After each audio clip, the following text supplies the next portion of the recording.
Um, so looking ahead, what challenges lie ahead for communicating about this intersection of disability and race?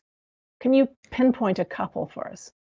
Um, we have so many issues. We are where we are as a community of disabled people because of the abled. Just like as a native, it's primarily non-natives making decisions that impact me and our communities. It's the same for disabled people. This world, this country has been designed by and for the abled, and it purposefully keeps us down. You can see that through things like sub-minimum wages. It's legal in this country to pay disabled people less than minimum wage. We can't survive off of SSI or SSDI. We are kept in poverty, and that is purposeful. You can see it through state violence. There was a study that came out a few years ago that found that almost half the people killed by the police had a disability. The police create disabilities and make them worse.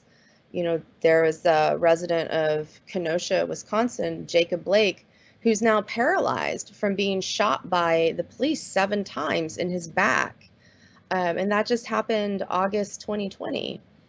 We can see these things. We see it, what just happened with the DC Circuit Court overturning the FDA's ban on the use of torturous electroshock on our youth with intellectual disabilities at the Judge Rottenberg Center in Massachusetts.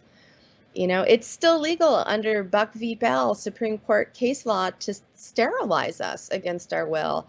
Britney Spears speaking out about the conservatorship and being forced to use long-acting birth control.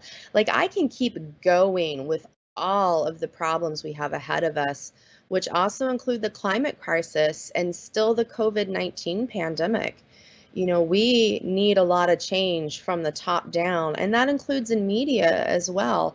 Rama spoke on this a bit, but in my research as a journalist, I've never been able to find any data on the number of deaf or disabled journalists in this country. We're out here and we're doing the work, but we're not being seen. And I could say this, I asked this of the Washington Post and all other legacy media, how many deaf or disabled journalists do you have on staff?